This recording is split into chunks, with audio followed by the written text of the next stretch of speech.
The unfortunate events continue this week with an undead invasion making its way to Fort Forinthry. Seeming to appear from the depths of the wilderness, it's time to track down their lair and cut off the problem at the source. Fortunately for you, the raptor has already shown up and is ready to help you through the undead, and may even teach you a thing or two about slaying in the process. Today's update is Unstable Guests, which provides new Slayer content, a new Slayer Master, a new building in Fort Forinthry, the guardhouse with new guards, setting the stage for players of all Slayer levels to tackle the new undead invasion. You will need to finish the previous quest, Murder on the Border, and have 10 Slayer and 50 Constitution. Then meet the Overseer Civ in your fort to get started. The new Slayer Master is, indeed, the Raptor himself. This new mini-quest takes you alongside the Raptor to fight off the invasion, fortify your walls, and build the new guardhouse itself, and ultimately investigating where exactly this invasion is coming from.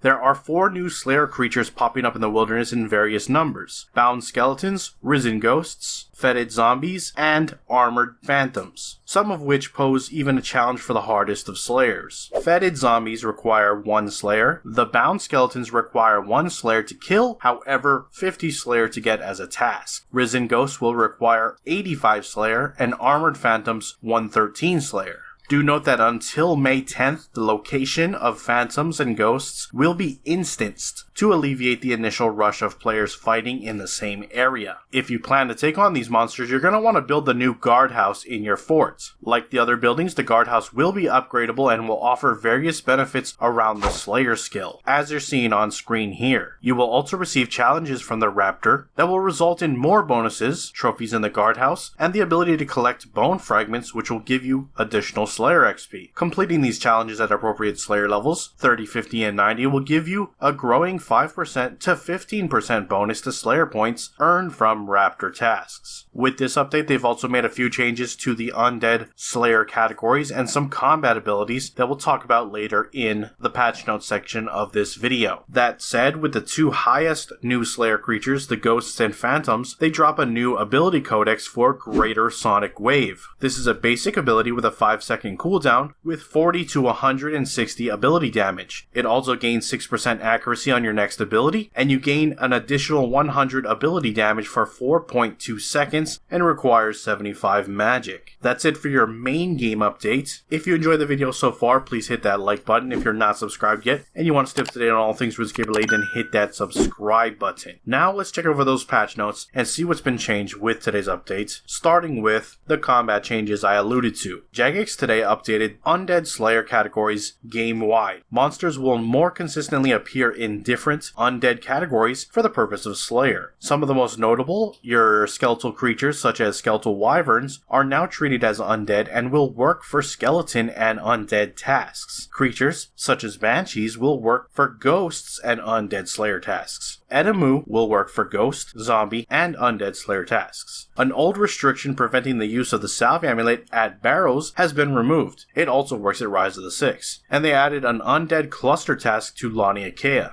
They updated the colors of recent ability codices to differentiate them from each other. Updated Rack, Piercing Shot, Slice, and Punish. Rack now does 40 to 140% ability damage. If the target is bound or stunned, damage is increased by 30%. Piercing Shot will hit twice. Each shot deals 35 to 55% ability damage. If the target is bound or stunned, damage is increased by 30%. Slice does 75 to 115% ability damage. If the target is bound or stunned, damage is increased by 40%. Punish does 50 to 100% ability damage, and if the target is below 50% health, damage will be increased to 150%. It now has a 24-second cooldown. Concentrated Blast and Sonic Wave now share a cooldown. The reason being, magic at current had a lot of power at a baseline, but it was reliant on dual wield spamming Greater Concentrated Blast. As a result, staves were falling way behind dual wield. This change allows them to give some extra power to the staff users with upgrades such as greater sonic wave without worrying about pushing the overall power of magic even higher. To make this change, Rack with its new updated stats should now fit into rotations where sonic wave previously sat, with minimal changes to damage outputs. Bone fragments have been added to the general SLAYER collection log as well as the greater sonic wave ability codex to the wilderness collection log. Lastly, we got some general changes. Lost Easter basket maps can now be picked up while a clue scroll is active in your inventory. The Order of the Wilderness Slayer teleport options has been readjusted. Teleport to Edgebill will be the first option and will activate when used from the action bar. Players not eligible for receiving the pirate plunder will no longer receive the chat message about not having enough space in the bank. Fixed players not able to earn new rewards if progress was made in previous run of the Egg Hunt Treasure Hunter promotion. Nastroth's Constitution and Prayer major reset now requires attack, strength, range magic, defense, and summoning to be 10 or lower rather than 5 or lower to accommodate players who need to perform a minor reset to qualify for a major reset. That is it for your patch notes. Links to everything discussed in this video down in the description below. If you missed last week's video covering last week's update, video is on screen now, so check it out. Looking forward to seeing you there. If not, I'll see you next time with next week's update here on the channel. And with that, I'm out. Aloha.